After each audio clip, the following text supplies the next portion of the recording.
රෑවිලා තින්න මොකක් කර විනෝදයක් එපා නේද? ඉදිරිපත් වෙන්න ඕනේ. මහින්ද මාත්‍යා බල දෙන්න පුළුවන්.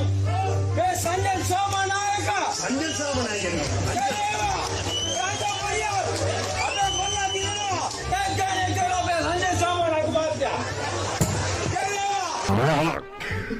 තමුන්ගේ ඡන්දය අලියට ගහලා මේ අපේ නානක්කාරව අපේ නානක්කාර බුදි මිස්ටර් නානක්කාර නැගිටිනවා බුදි හලෝ නානා හරි දැන් ගෑවා අධිකරණයට බලපෑම් කරනවා කියන එකට හොඳම උදාහරණය මොකද්ද? මේ මගේ වම් පැත්තෙන් ඉන්න මනුෂ්‍ය නානක්කාර. මනුෂ්‍ය නානක්කාර කියපන්කෝ බලන් ඉන්න මාව ගන්න නේද? මේ කතානායකතුමාට ආමන්ත්‍රණය කරන ලොක්කා කියලා.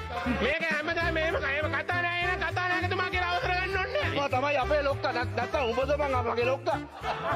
මගේ ලොක්කා යා. මං යාට ලොක්කා කියනවා.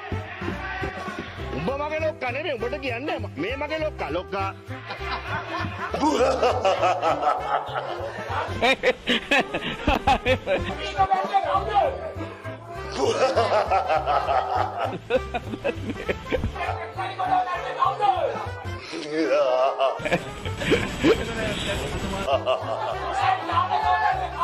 අයියේ කියන්නකෝ අයියා පස්සෙන් ඉන්නවද? අයියා පස්සේ ඉන්නව කියන්නකෝ අයියේ. MSD එකක් නෑ. මිනිහෝ මට MSD එකක් නෑ.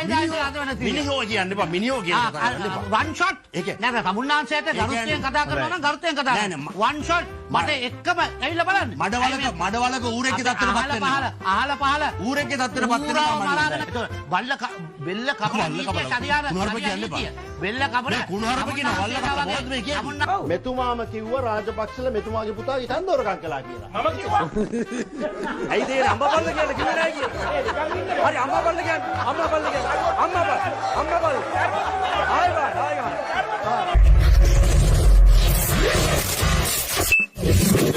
දැන් කුඩු ගේනවා.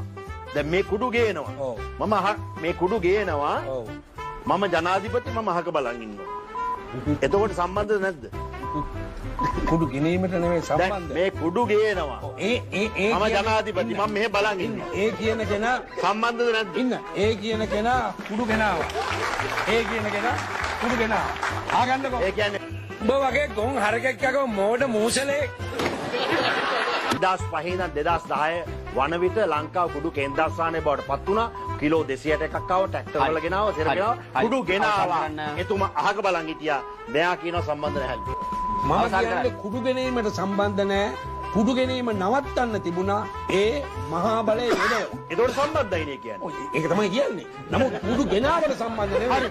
කුඩු ගෙනාවේ නැහැ. කුඩු ගැනීම නවත්තන්න තිබුණා. නැවතුනේ නැහැ කියන සම්බන්ධයි. නෑ නෑ. කුඩු ගැනීම නවත්තන්න තිබුණා. ගොයක් කොලේ නැවතුනේ නැහැ. නැවතුනේ නැහැ. සම්බන්ධයි. අර ගොයක් කොලේට මේ මුවා වෙලා විනිදි බබගේ කතාවක් ඔය කියන්නේ. ඔව් අර කොල්නාඩ සිල්ලාගේ නේද? කොල්නාඩ සිල්ලා මාත්‍යට වැඩි නීතිඥයෙක් මෙතුමා. හවුද? හැමදාම රංජන රාමනායක මහත්තයා කතාවේදී මේ කතානායකතුමාට ආමන්ත්‍රණය කරන ලොක්කා කියලා. මේක හැමදාම මේව කතානායකතුමා කියලා අවසර ගන්න ඕනේ. ඒ විදිහ ඒක කියහම හරි. කරු කතානායකතුමනි. මම එදා ඇවිල්ලා ඔබතුමාගේ සමාව ඉල්ලුවා. මං කිව්වා ඔබතුමාට ලොක්කා කිව්වට සමාව වෙන්න කියලා. එතුමා තමයි අපේ ලොක්කා. නැත්තම් උඹද මගේ ලොක්කා. මගේ ලොක්කා යා. මං යාට ලොක්කා කියනවා. උඹ මගේ ලොක්කා නෙමෙයි උඹට කියන්නේ මේ මගේ ලොක්කා. කරු කතානායකතුමනි මගේ ඔබතුමා තමයි මගේ ලොක්කා. මේ මොකද්ද කියන්නේ? ඔබතුමා කියන්නේ රාජපක්ෂ මැතිතුමල්ලා මේ ජයග්‍රහණ ගොඩක් කරගෙන යනකොට හරි මෙතුමා කියනවා මට දේශපාලන තර්කයක් ගොඩනගන්නලු. මෙතුමාම කිව්වා රාජපක්ෂලා මෙතුමාගේ පුතා ඉතින් දොරකම් කළා කියලා. මම කිව්වා. ඇයිද ඒ අම්මපල්ල කියලා කිව්වේ නැහැ කියලා. හරි අම්මපල්ල කියන්නේ අම්මපල්ල.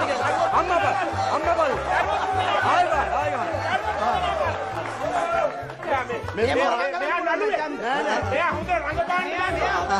එයා හොඳ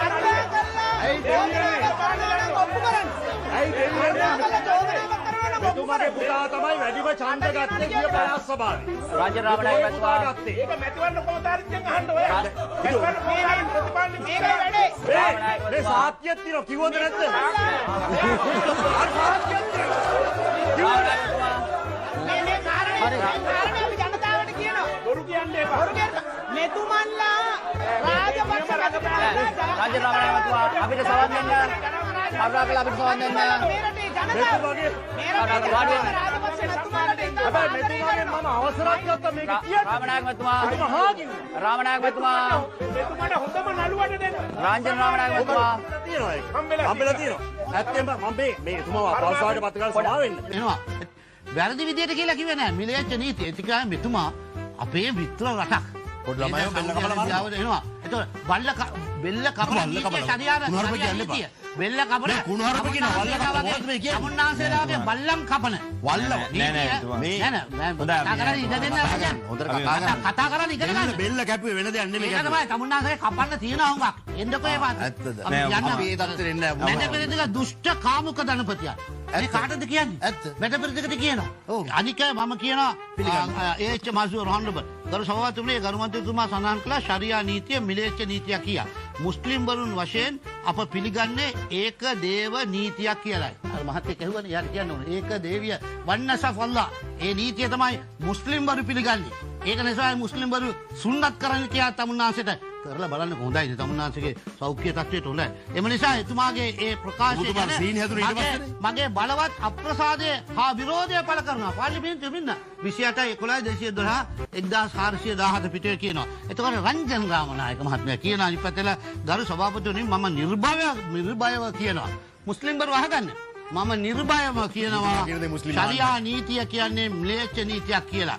බෙලි කපනවා අතපය කපනවා ඒකයි නීතිය.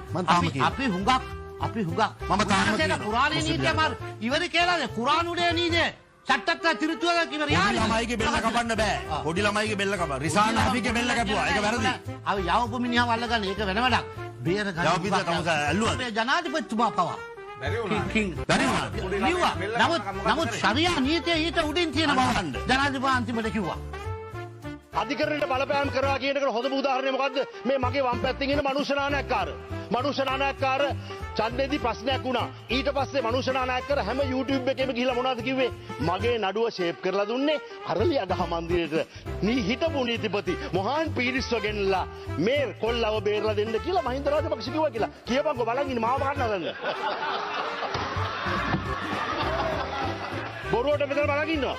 එතකොට ඒවනේ අධිකරණ බලපෑම් කියන්නේ. ඒවනේ අධිකරණ බලපෑම් කියන්නේ. අධිකරණ බලපෑම් කියන්නේ දෙයියනේ. හිටපු ජනාධිපතිතුමා නීතිපතිව ගෙනල්ලා අරලියගහ මන්දිරේට මේ අකාවට ළඟ තියාගන්න කියලා තියෙනවා. මෙයාව බේරන්න කියලා. කර්මන්තිතුමා ආස කරන්නේ. ඉතින් ගරු සභාපතිතුමනි සර්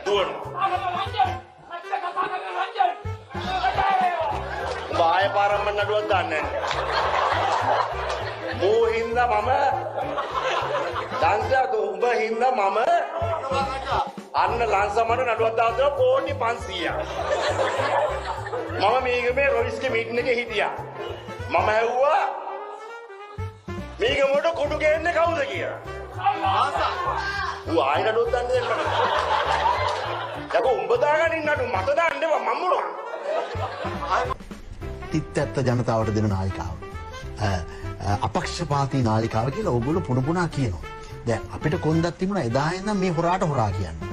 මේ හඳුන්නෙත් තියලා අපි කට්ටිය හොරා කියන එක එදා ඉඳලා කිව්වා. ඒක ජනතාව සේව් වුණා ඔළුවේ ඩවුන්ලෝඩ් කළා. මිනිස්සු ඒකට ස්තුතියි ඒකට ඡන්දෙ දුන්නා. ඒක පිළිගත්ත අපි කිව්ව දේ. දැන් ඕගොල්ලන්ට කොන්දක් නැත්තේ ඇයි මේ නාලිකාවකට? අපි මෙයා ප්‍රසිද්ධිය ඇත්ත කියන්නේ. මේ අපිව ගෙන්නන්න එපා කිව්වේ කවුද කියලා කියන්න. මම ඔබතුමාගේ උත්තරයක් බලාපොරොත්තු. ඔබතුමා ප්‍රසිද්ධිය මේක කියන්න ඕනේ. මොකද මෙච්චර කල් එතකොට ඔබතුමාලා කිව්වේ බොරුදු සමබර නාලිකාව.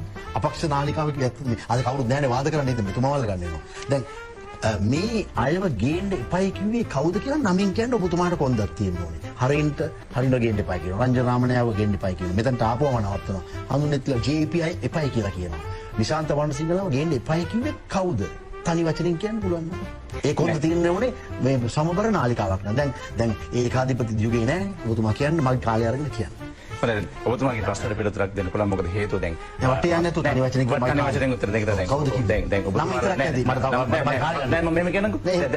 නෑ ඒක නෑ නම විතරයි. නේද නෑ මේක තමයි නම කියන්න මම අන්තිමට මම ඔබතුමාට පිළිතුර දෙන්නකො මෙහෙම දැන් ඔබතුමා ඔබට පිළිතුර දන්නවා පැහැදිලිව නේද ඒක ඔබතුමාට මේ නාලිකාවට කොන්දක් නෑ මේ නාලිකාවට තර්ජනය කළේ කවුද කියලා කියන්නේ ඒ කියන්නේ තාම බය ඔබතුමා ශාන්ති දන්න තාම බය දැන් ප්‍රශ්නේ ඉවරයි දැන් ටෙලිෆෝන් ටැප් කරන්න වගේ දැන් එහෙම තමයි මන්දතුමා මට පොඩි වෙලාවක් දෙන්න දැන් ඔබතුමා මගේ ඒ ප්‍රශ්නේ කාලේ මට උනා පැහැදිලිව ඔබතුමාට කාලේ දෙන්න නෑ මම නොකියුවට අයියෝ ආයෙ යනවා මොකද කෂේරුකව නැද්ද කියන්න අපිට කිව්වේ එහෙම ජනාධිපතිතුමා අපිට කිව්වේ අනුෂ පැල්පිට අපිට කිව්වේ බෑ ඔබතුමා පිළිතුර දෙනවා විජා අපිට චරිත හේරත් අපි දැන් තුන් දෙනාගේ නම අහනවා අඩු ආ බය නම් ඔයාලට කොන්දක් නැත්නම් නම් තුන කියනවා ඒ නම් තුනෙන් කොයි එකද කියලාවත් කියන්නේ පළවෙනිට කිව්වේ එක දෙවෙනිට කිව්වේ තුනෙට කිව්වේ බන්දුල පද්ම කුමාර මහත්තයාද අනුෂ පැල්පිටද නැත්නම් ගෝඨාභය රාජපක්ෂද චරිත හේරත්ද අතිගරු ජනාධිපතිතුමාද හිටපු ඒ ඔයාලට කියන්න බයනේ කීයද 1 2 3 4 5 10 කියන්නේ එහෙමවත් කියන්නේ දැන් ඒක ඔබතුමා ඒකනම් දොත ගහන. ඉතින් මේක තමයි ජනතාවගේ මම කියන්නේ මේ දැන් පස්සේ ඉවරයි. ඒත් බය. මේ බිය තමයි අපි නතර කරන්නේ. නමුත් ජනතාවද බිය වෙලා නැහැ සුනිල් මහතුමා. අද ජනතාව අපිට ඉස්සරහින්. මම ඒකම දැම්ම සුනිල් හන්දතුමා එදා ඉඳලා දැම්ම. මේගොල්ලෝ කොච්චර නිර්භීතද කිව්වොත් අල්ලාසා දූෂණ කොමිසමේ සභාපතිට දැම්ම එකම පක්ෂය. දරු කරනවා මොමිසුති. එතුමා කොරොල් එකක් හංගලා ගත්තක එතුමාටත් කොන්දක් නැහැ තාම ඉන්නවා අල්ලාසා දූෂණ කොමිසමේ සභාපති හැටියට. ඉතින් මේ මං කියන්නේ අද ජනතාව බොහොම නිර්භීත වෙලා තියෙනවා. ආතර ඔව්. දැන්වත් නම කියන්නේ නම කියන්නේ දැන් ඔබතුමාලගේ රජයනේ තියෙන්නේ. ඉතින් ඒ සභාපතිවරයාට පුළුවන් විරුද්ධව ක්‍රියාමාර්ගයක් ගන්න. සභාපතිවරයාට විරුද්ධව ක්‍රියාමාර්ගයක් ගන්න නම කියන්න පුළුවන්. කවුද? ඔබතුමා පහුගිය ටිකේම රට යන හැටි ප්‍රෝග්‍රෑම් එක කරා. අපිව ගෙන්නුවේ නැහැ. අපිව ගෙන්න එපා කිව්වේ කවුද මහත්තයෝ? ඒක දැන් මම බැලිම බලාපොරොත්තු. දැන් මම නම කිව්වොත් ඔබතුමා මේ අර සභාපති වටේ යන ඔයා කියන්නේ කවදාවත් මේක ඉවරනකම්වත් කියන්නේ මම දන්නවා. ඔයාට කියන්නේ ඒ කියන්නේ සත්‍යයක් නැති කියන කනගාටු වෙනවා. නමුත් අවසන් මිනිත්තු ගාවක් දෙන්න. කියන්නේම නැද්ද? නෑ ඔබතුමා දන්න නිසා මම කියන්න අවශ්‍ය නැහැ. ඔබතුමා දැන් නම් කීපයක් ප්‍රකාශ කළා. ඉතින් මේක තමයි මේ එතකොට දැන් එක්කෝ උඹලා අයින් කරන්න ඕන නිර්භීත මාධ්‍යකරණය කියන එක ආයෙ දාන්න එපා. අපක්ෂපාතී මාධ්‍යකරණය කියන එක ආයෙ දාන්න එපා. සමබර මාධ්‍යකරණය කියන එක ආයෙ දාන්න එපා. බය මාධ්‍යකරණය කියන එක දාන්න. අපි නම් කියන්න බය මාධ්‍ය සදාචාරය කියන එක දාන්න. ජනන විතානගේම සුවිත් කාර්යවසම්ම මෙතනින් අස් කරන්න කිව්වේ කවුද? ධම්මිත යටිගින මහත්තයා. දැන්වත් කියන්න පුළුවන් වෙනවා මෙච්චර හරි. මගේ කාලේ තනිකර වැය කළේ වාට. කවුද? හොඳයි. හොඳයි කියලා කියන්නේ මම නෑ ඒක දැන් මේ රංජන රමණගේ මන්ත්‍රීතුමා දැන් මෙතන මේ මෙහෙම කාරණාවක් තිබ්බනේ. වටේ යamak නෙමෙයි ඔබතුමා මම හිතනවා හොම් කන්නේ. අද උත්තර දෙන්නේ නෑ කෙලින් උත්තරයක් දෙනවා. වටේ යamak නෙමෙයි දැන් මේ සම්බන්ධ කාරණාව අපිට වගේම අනිකුත් නාලිකාවලට තිබ්බ ප්‍රශ්නයක් වඩපත් අර නම් හයෙන් එක්කෙනෙක් ඒකවත් කියන්නේ ඒ කිව්ව නම් හයෙන් එක්කෙනෙක්. ඔබතුමා විශ්වාස කරනවා නම් ඒ හයෙන් එක්කෙනෙක් කියලා මම ප්‍රකාශ කරනවා ඔය හයෙන් එක්කෙනෙක් වෙන්නේ නැති කියලා.